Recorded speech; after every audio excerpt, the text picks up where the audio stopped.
Materials in my backpack. If you want to try and collect it before discussion next week, you're welcome to try and find me in my office and do that.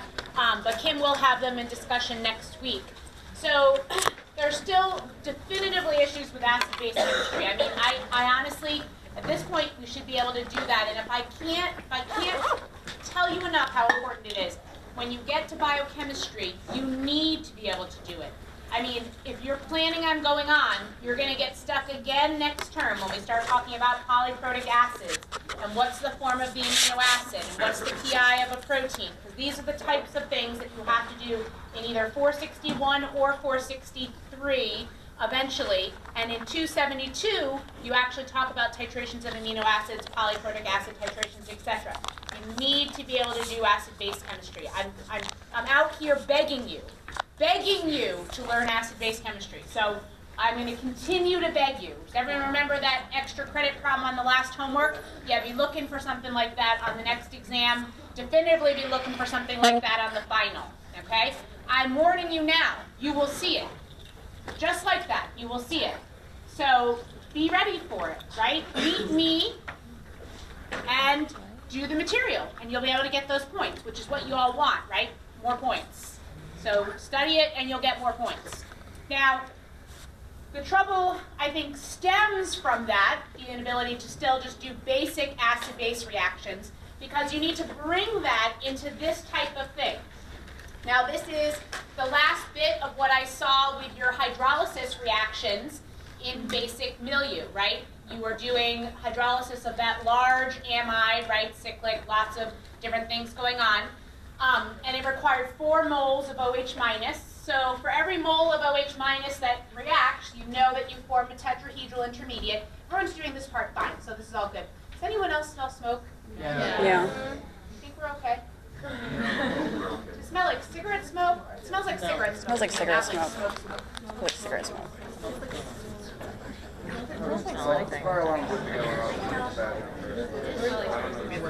Kim, Daniel, go on. Go start investigating. Go figure it out. Daniel, on your feet. Come on. You're a leader in here. Up, out. Go. I'm in it. Get out. Figure out what's going on. Go see if you can see smoke somewhere. Go talk to the people in the office over here. Yeah, that's right. Go sell yourselves first. If there's a fire, come back crawling. Make sure be low. All right. Okay. So we go through these tetrahedral intermediates, right? The tetrahedral intermediates collapse, and if they collapse to release NH2 minus, which is indeed what's happening here, we get a very fast acid-base reaction, right? Now I have a lot going on here, which is something I wanted to talk about. That's why this whole web is out here. But a lot of you are creating NH2 minus and then reacting that with water, okay? But water is not the best acid in solution, is it? Right? You create now some carboxylic acid regardless. You create some carboxylic acid piece, right? So this is one potential thing for the NH2 minus that's come off to react with, one. Some of you are reacting that with water though. Where is the NH2 minus going to pull from? Carboxylic acid. It's going to pull from here, right? So you've got to be showing that type of thing, okay? You have to be showing that knowledge in the mechanism. So that knowledge in the mechanism is an immediate pull, right, from a carboxylic acid moiety, from a carboxylic acid, because that's the most likely reaction. Does everyone understand what I mean by that? Okay. Now, let's say you did attack here, and you come off this reaction here to create this. What do we think about the reactivity of this molecule here? This one I've just created. It's low reactivity. Someone tell me why it's low reactivity. Resonance stabilized. There's something to do with resonance, but this would be considered partially a carboxylate, right? What do you know about carboxylate reactivity? Where does it fall? At the very bottom, right? Below amides. So this is a trick, right? This is a trick on exams. It's not a trick if I'm telling you, but I'm telling you right now. Be careful of these carboxylates. They generally don't react, okay? The carboxylates don't react as readily, okay? The last thing, there's one other thing I wanted to say about this. You reacted with water. That was a no. Oh, I know what it was. A lot of you came out to say this in the end, right? And then you want to say that this then becomes protonated. It doesn't in the solution that it's in. It doesn't in the solution that it's in, okay? Because if I try and take this and react it with H2O, okay, I'm going to get out of that now, that reaction, acid-base reaction, this type of thing,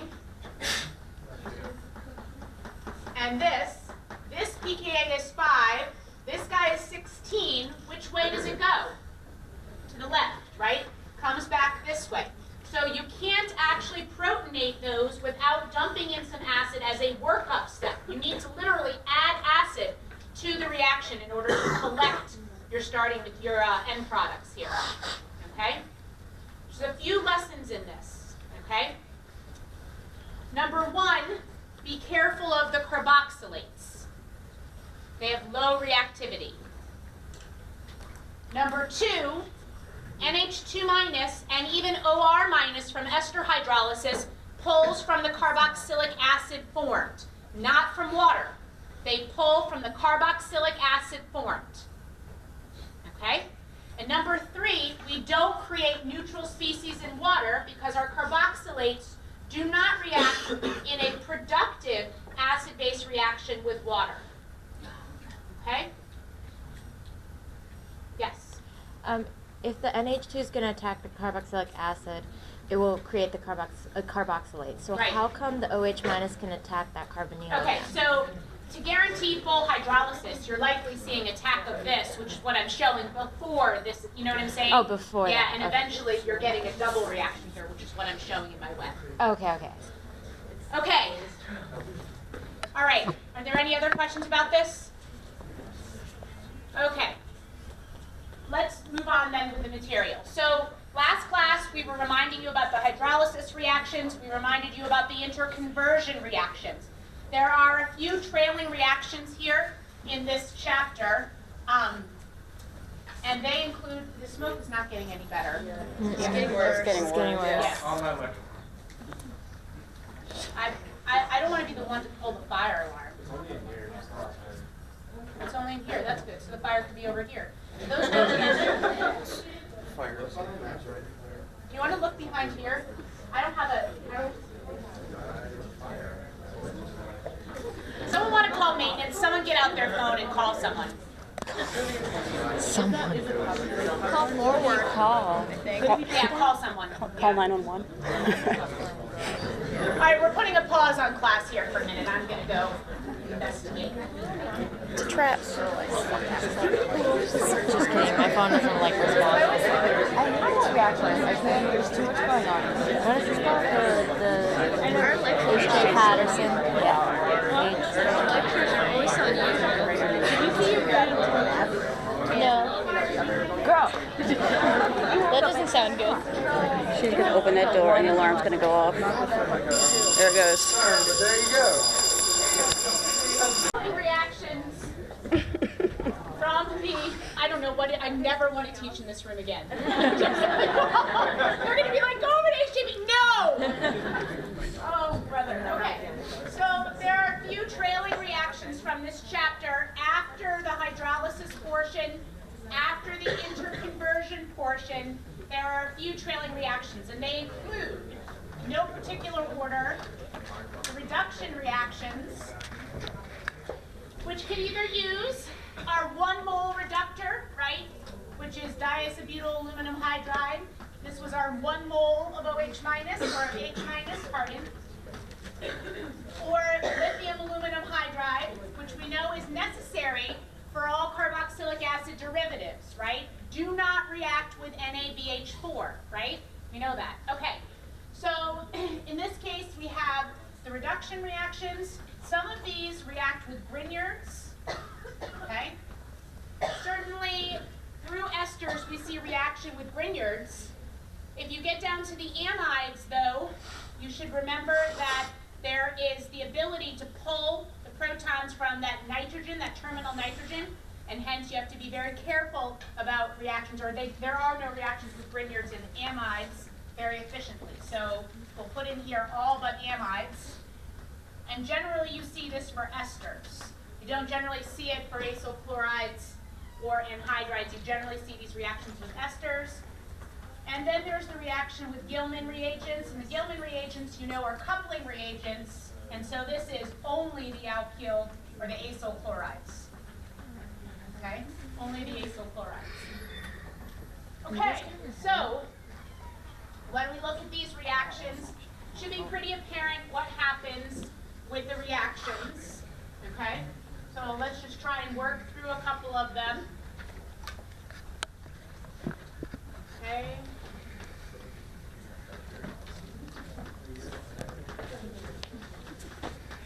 Okay, so we have lithium aluminum hydride. We have reaction with an ester. What do we think is going to happen here?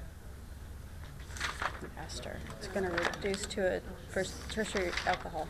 We're going to get down to an alcohol. That's exactly right. We actually get down to a primary alcohol. Okay? The OR group is lost through this process. It's a 2-mole addition, right, that battles itself through an aldehyde. Okay? So if you come through and you look at the reaction, which these mechanisms are a little, it gets pretty dull pretty fast. You could look at something like this, which is 1 hydride being added. And as you look at this tetrahedral intermediate, right, this is where you begin to say, collapse, yes, right? Because I have an OK leaving group. And it's the OR that's going to leave, right? So through the continuum here of most of these, you actually see a stopping point at an aldehyde, right? At an aldehyde. Once you have the aldehyde, which now is more reactive, especially to lithium aluminum hydride, what happens? You get a 2nd mole addition. You've seen this before, so our 2nd mole adds, and you get down to your alcohols, okay? So acyl chlorides, anhydrides, esters all give you alcohols out, okay? That is one of the big ta-das of reduction chemistry. They give you alcohols out. They react like you would expect. Yeah. Do we assume acid workup when you describe them? Yes, assume acid workup. It's a great question. Now, amides do something a little bit different. They give you the amine, okay? So here, this was once your carbonyl carbon, was once this carbonyl carbon, the carbon the OH is attached to. If we don't specify, do you assume we have 2 moles? Okay, the assumption with lithium aluminum hydride is we have enough to keep on going, right? We're going to go through until we can't go anymore. So after we do the addition to an aldehyde, we know we're sort of stalled out because that's the addition reaction, the aldehyde problem, right? So yes, assume that you have plenty to move on out. Where you don't assume there's plenty, which is a very fair question, is with this dibol, right? Because this is only a 1 mole hydride donor, right? So generally you can stop after the 1st mole of addition there. You see what I mean? Okay. All right, great. So the amides are different. So this is, on this side of my double line, an example for acyl chlorides, anhydrides, esters, who are generally reacting with esters, but this is standing onto the left for these. When you work with amides, you have something different. Now recognize that this is not going to happen if you have a tertiary amide, I guess is what we would call it. This type of amide is a primary amide, right? Meaning there are 2 hydrogens off the nitrogen. Secondary amide, where there's 1 hydrogen off the nitrogen, is going to do this as well. When I get to a tertiary amide, when there's 2 R groups, no hydrogens, I really move to the left of this line, don't I? Because I'm no longer going to be able to do the first step in this reaction, as we're going to see. So follow here for a minute. The very first step in this reaction is to take the hydride, which I know is in solution, and to do something similar to carboxylic acids. What happens with carboxylic acids when we react it with a hydride reagent? Deprotonation. Amides and carboxylic acids are similar in this way. Deprotonation of that hydrogen from the nitrogen is the first thing to happen here. So you see now the formation of H2 gas, right? Up and bubbling out, and you are left now with this anion, right? If If you extract a single hydrogen, you're left behind with a conjugate base. This is the conjugate base, and this conjugate base has a resonance structure associated with it, and its associated resonance structure is actually able then to pick up the ALH3 that's in solution. Okay? Should look very, very similar. So what you get out of here then is something like this.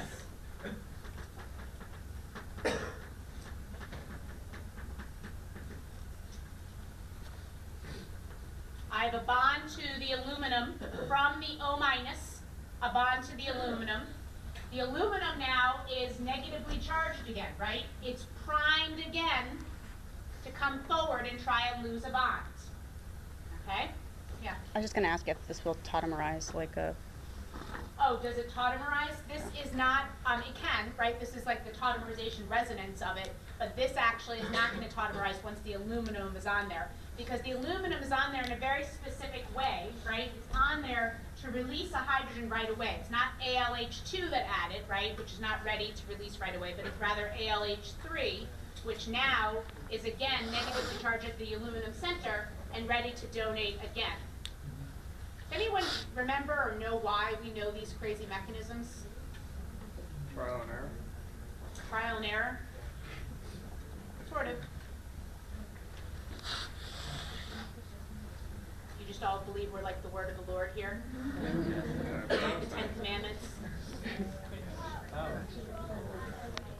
Oh, great. Thank you so much. Okay. So it's not necessarily trial and error. What is it?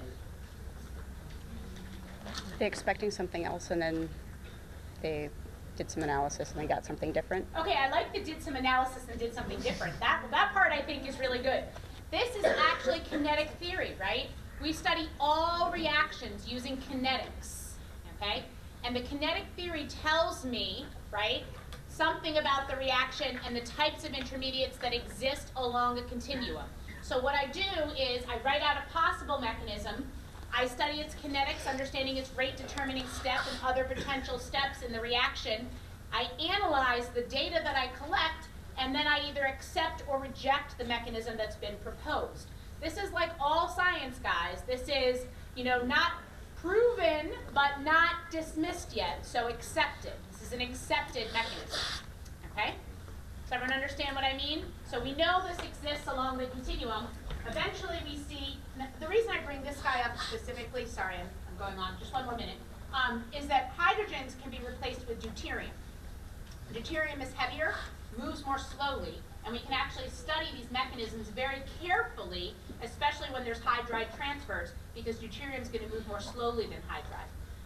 And that's a very interesting piece. So now we see donation here to this center, okay? Pass up. I'm going to have to come across my dotted, my solid line, but you know that's what the solid line meant from before, so we're going to erase here.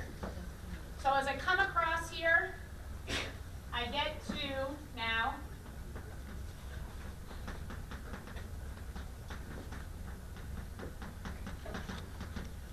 this piece here, and surprisingly, this tetrahedral intermediate collapses to push out this as a leaving group. The oxygen is gone, out the back end, and there's no more oxygen to create an alcohol as a product from these amide reactions. So that carbonyl carbon is actually just becoming a CH2 through this process. We are almost there. Have a little bit more patience. So now we're at this piece here, and we see one more addition of a hydride from lithium aluminum hydride.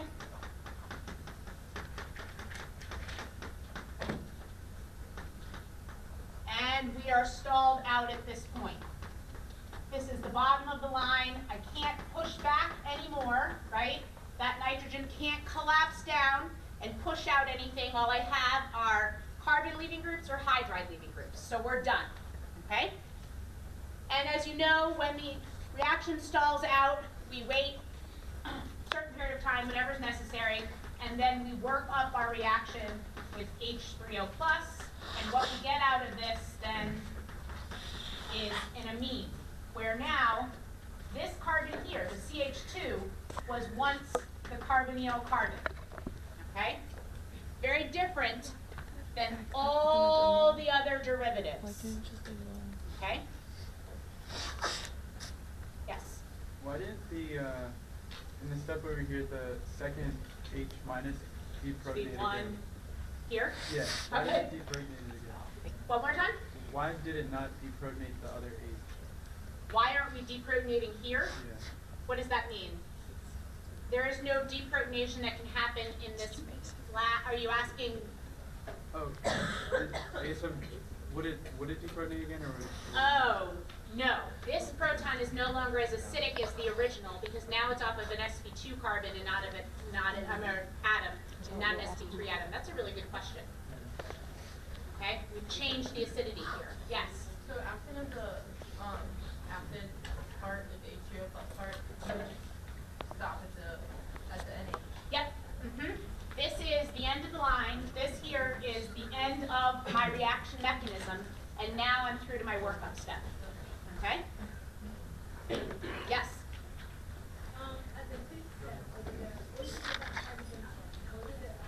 This one here? What hydrogen? Oh, this hydrogen? This hydrogen is this guy here that's been added, right? This hydrogen here, right, is donated intramolecularly to that center here, and that's what this hydrogen is here. That's what you're asking?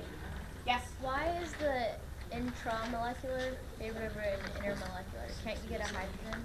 Okay, that's a great question.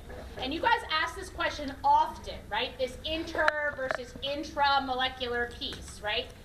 This we know from kinetic theory, right? We know this from mechanism development, right? But the bottom line is there are some geometries that are set up for donation or for bonds to form, and there are some geometries that are not. You're all trying to do geometries that are not. This is an acceptable geometry. So really, the answer comes from a visualization piece. If you went and looked, you know, in terms of the bond angles and necessary distances, you can see that this is an available angle for the transfer and an available distance for a bond to actually be formed, right? Because those are two important features when you offer an atom for a bond, right? First, you have to have the right geometry, and second, you have to be within the distance for a bond to form, for it to sense that a bond is coming in, right? Yeah. That hydrogen is coming from that aluminum or from a different? Okay, so this hydrogen here is coming from the aluminum that is now attached to the oxygen. And this aluminum, where'd you go, Mac? Oh, there you go, sorry. The aluminum that's attached to the oxygen actually comes from AlH3.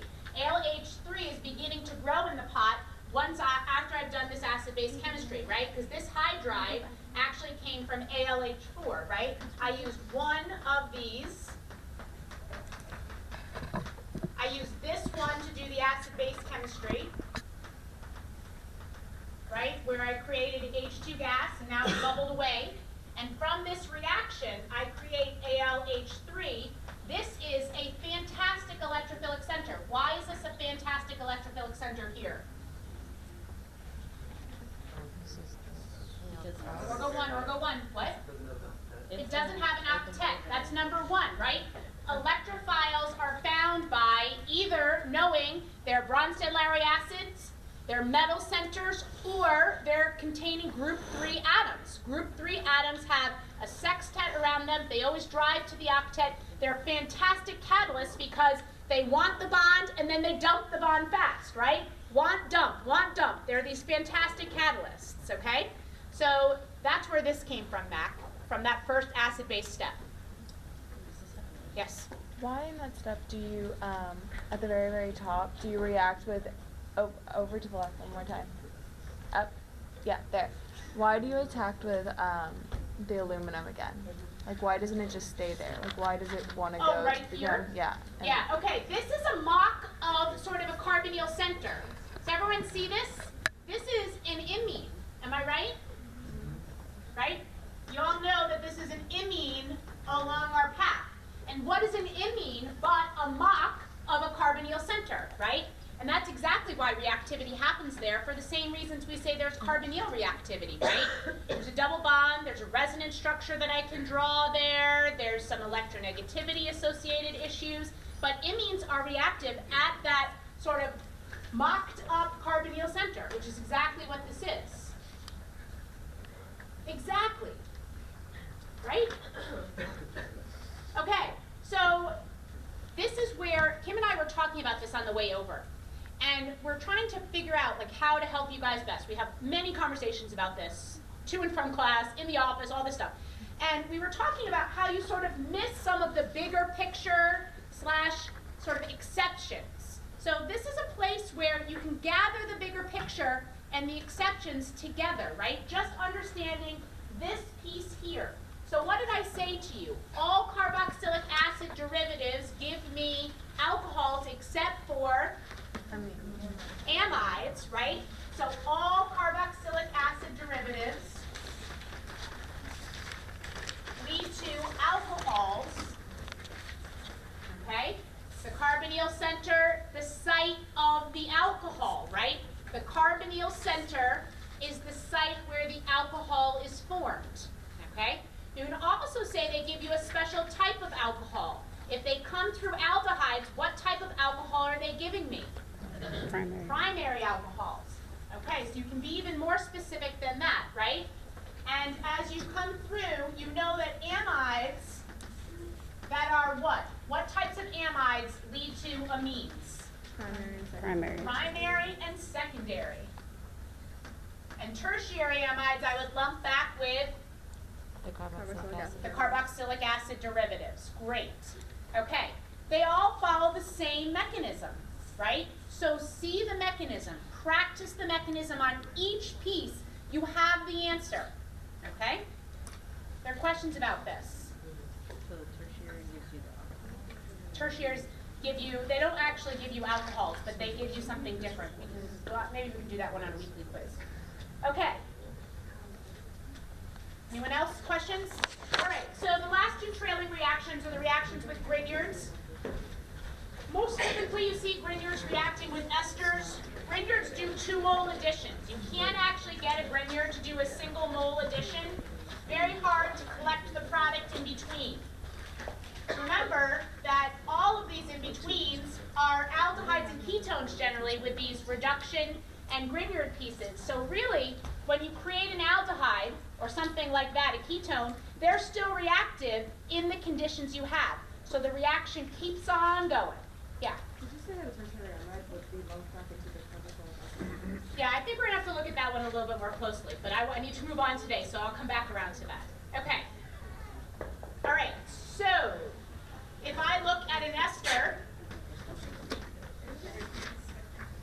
and I react it with a Grignard, I know that I will always react it with 2 moles or excess. Can't do 1 mole. There's never a mole addition of a Grignard.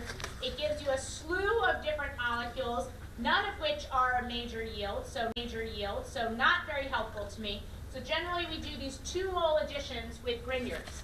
Remember that you can use organolithiums as well, and what you get from that are primary alcohols where your Grignards now have been added. 2 R groups in essence are added. This should make complete sense because you know that you're going to pass through a tetrahedral intermediate that's going to collapse to give me now a ketone, and then I see my second mole addition. This is what I was talking to you about. 1 mole addition. Here's my first mole. Can't really collect this in a major yield, which is why we do 2 moles or excess for continued reaction. After the first mole, we create a ketone. Ketones are very reactive with Grignards, right? So we get these second additions happening readily and the formation of alcohols after a workup step, right?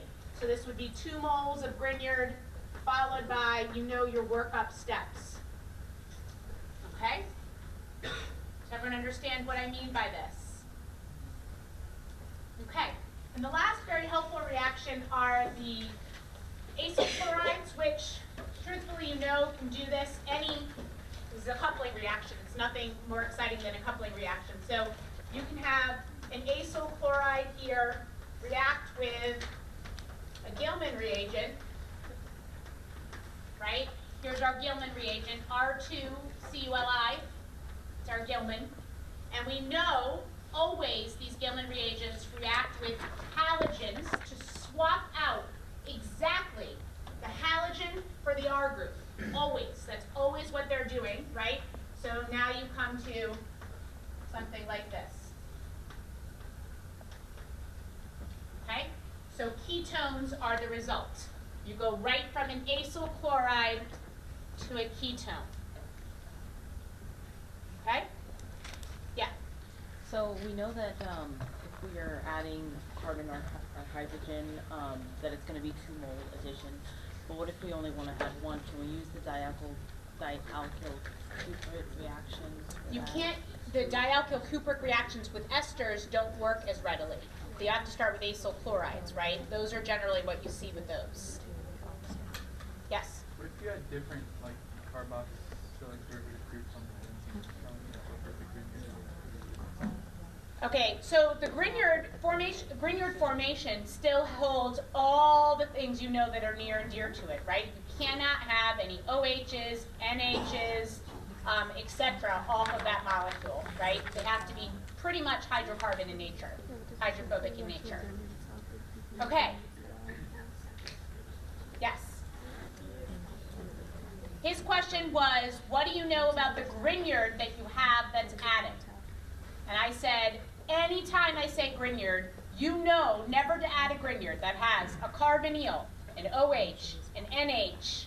I mean, those are the 3 main ones, right? But I'm sure I can go on. But those are your 3 main ones that you're all trying to do. Okay? On the Grignard, right? All right, great. This pretty much closes down the derivatives chapter and leads us then into our second to last chapter for the term, which are the Enols and Enolates chapters. And the Enols and Enolates chapters start with reactions at the alpha carbon. So that's what we're going to be starting today, our reactions at the alpha carbon, okay?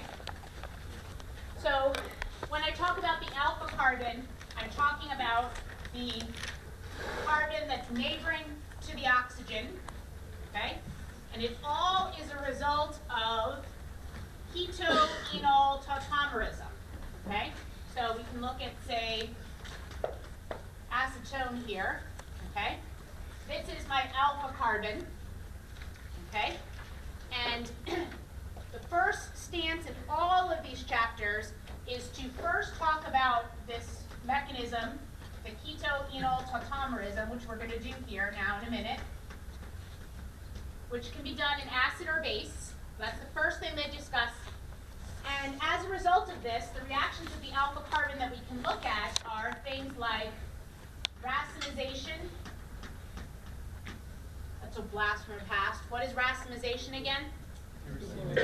Racemic mixture, equal probability of RRS, which means that if you had an alpha site that was R, if you left it in acid or base, aqueous acid or base, you would actually racemize that site. You should consider that reaction. That's on the weekly quiz, okay?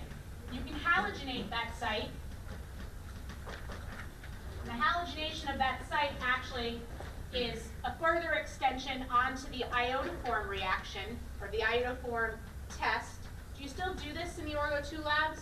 The iodoform test? So you know it's a test for methyl ketones, right? Generally, you know it's a test for methyl, right? Okay, well now you do. Okay, just so you know. Okay, and last but not least, you can alkylate these sites, okay? So these are the types of reactions that are singularly at the alpha carbon that we talk about. But they all stem from this keto-enol tautomerism. Once we move past that, we move into truthfully aldol.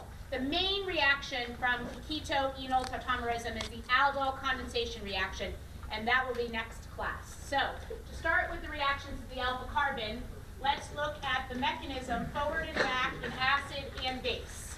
Okay?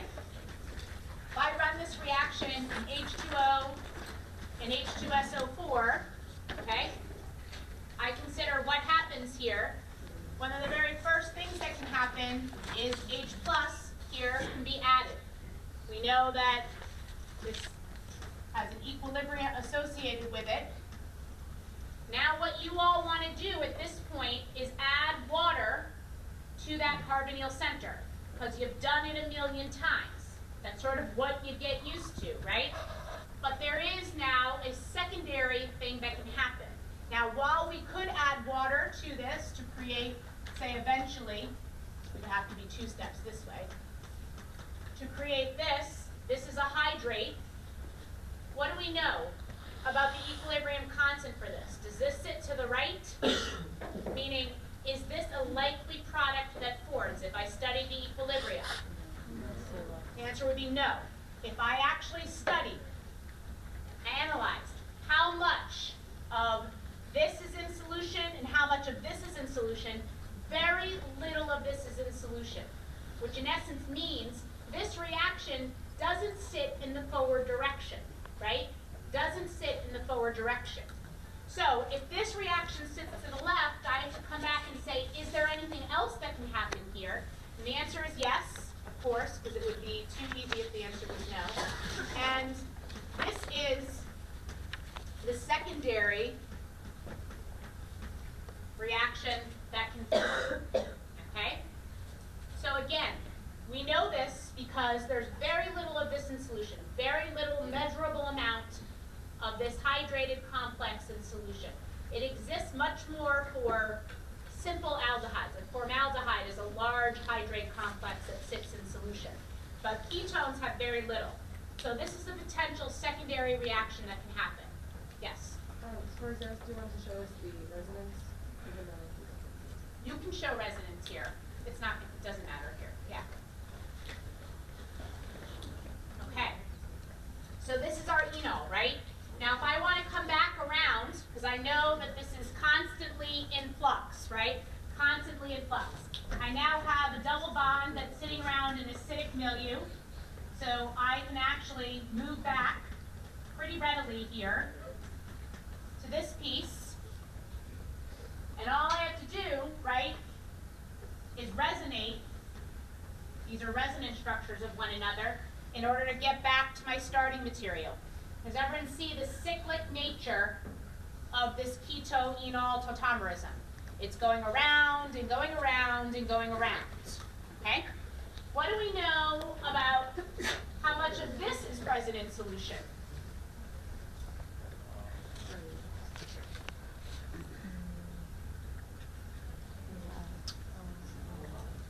Not a lot either, right?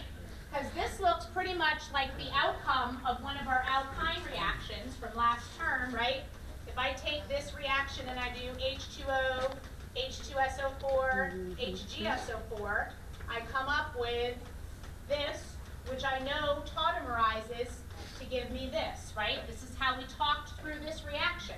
And what equilibrium arrows did I use? Does everyone see the equilibrium arrow I use? I'm saying it sits to the right, the keto form, and not the left, the enol form. But I pose the question to you, this is, we're really getting into the minutia here, which of these exists more? This is like being at the eye doctor again, right? Does this exist more, or does this exist more? Is this better, or this one? This or this? This one or this one? And then they switch it up on you and you never know anymore, so. The bottom, then that's true, okay? Good job. This is better than an eye test because there's a right answer. Well, there's a right answer there too. You just get confused in the right answer. Does anyone else get confused at the eye doctor, or is it just me? I get so confused there. I'm like, I don't know anymore. Okay. All right, so, yeah. Can you explain why it is this more? Yeah. No. No? I can't. I mean, it's a good question. Do I have a physical basis for it? No. I know by measurement, though, that this exists more. And I'm trying to make an argument for that. Okay. Okay? I know I'm kind of being silly, but I am trying to make an argument for it. Yes? what exactly would be the pKa of the top molecule? I mean, the one that you took to the high test. And like, how does that work? Yeah, it's pKa. When you can't really assign its pKa an acidic milieu, right? That would be hard to do because it's more like an E1 type reaction than it is an E2 type reaction, right? E2s are garnered by pKa's of those beta sites, right? But these are not. So that's a hard question. So it doesn't have an answer. Yeah?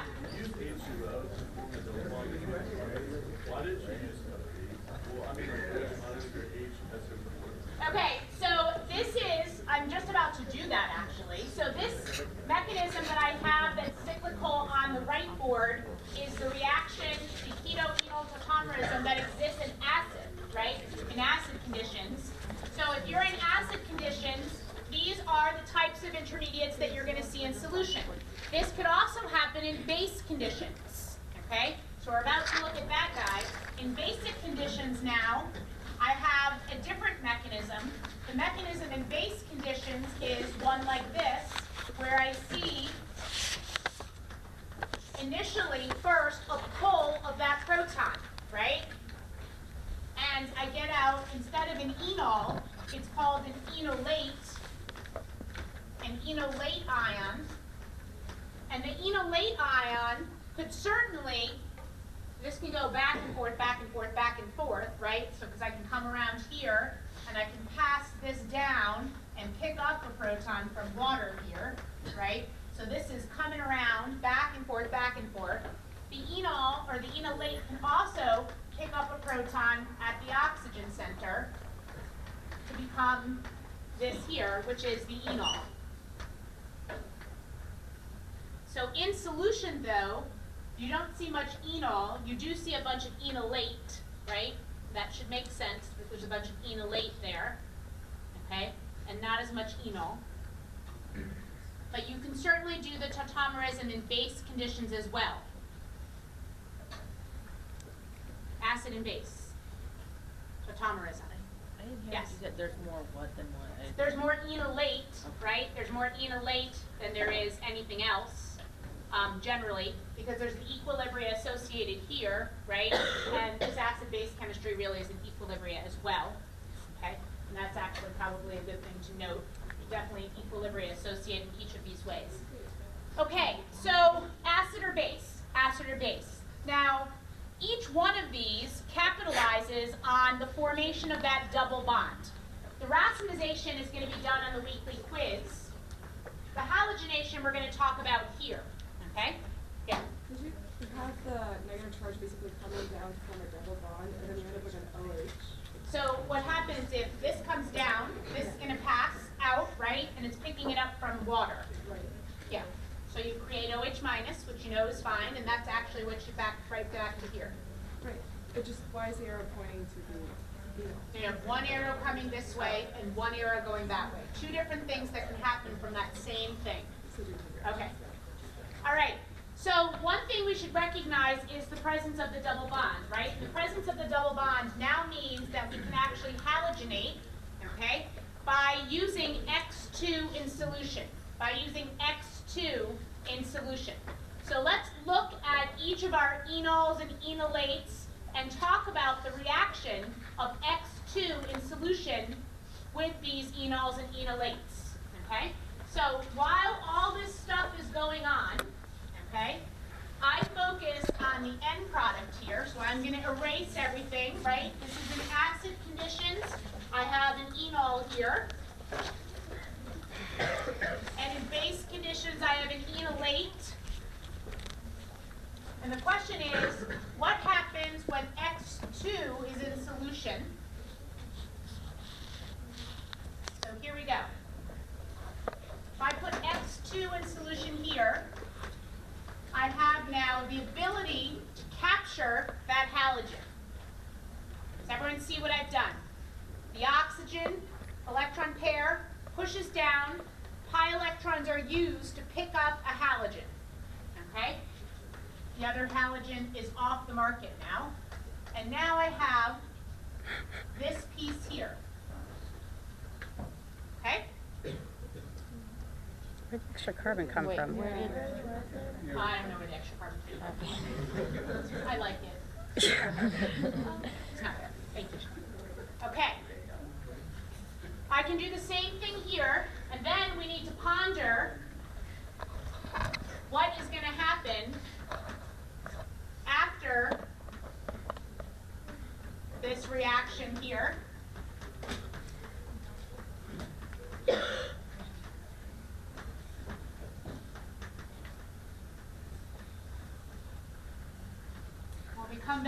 are neutral halogenated, monohalogenated systems. Yeah. Do you need heat or light with these? No, Like, no heat, no light. Don't need it. The pi bond captures it, right? It's reactive enough. Now, if I want to do this again, so that's really the question.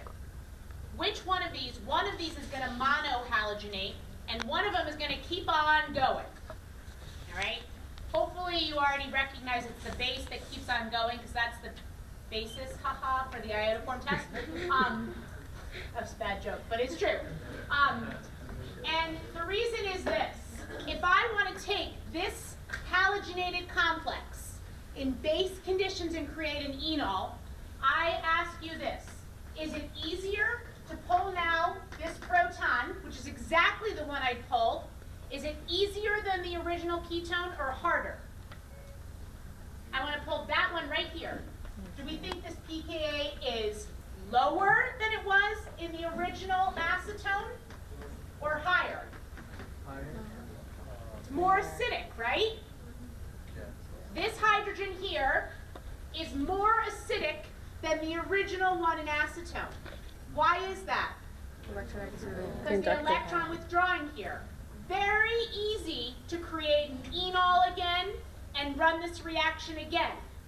Because it's of the halogen, this is easier to pull, easier to halogenate again and again and again.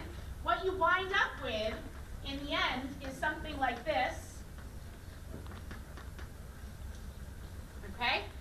It keeps on going. And this actually becomes a leaving group. This actually becomes a leaving group. You halogenate thrice. 3 halogens are added by enolate formation, halogenation. Enolate formation, halogenation, etc. You get down to this. OH minus adds here. You have a tetrahedral intermediate. And you have a leaving group that's going, gone. This leaving group turns that yellow color that you see for the iodoform test. Yellow-brown, right? I mean, it depends on what oxidation state it's in. Okay? So this is generally what you see.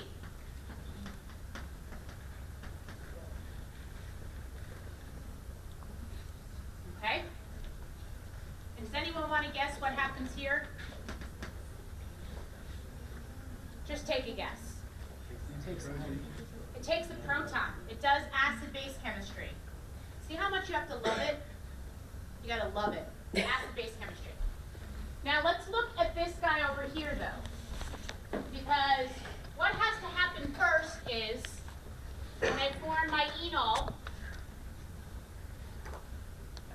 over here on the right, is I have to use that oxygen to pick up a proton from H3O+. I ask you this question. Is this oxygen here, this guy, the one I'm pointing to, is it as basic, more basic, or less basic than the original, right? Our original was just the oxygen of acetone. What is it? Less? More? The same? Less basic. What is that halogen doing to it? Donating electrons. Pulling electron density toward itself. So is that Pulling oxygen electrons. less basic? Yeah. Yes. The oxygen is less basic. You have a much harder time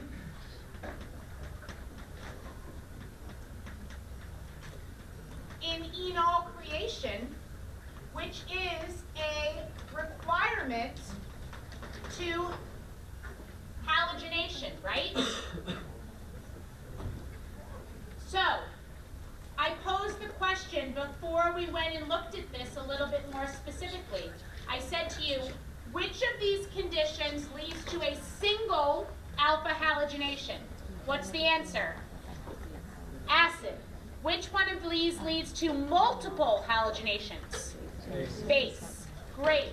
Okay, we'll pick up here on to aldols on Monday if you want to pre-read.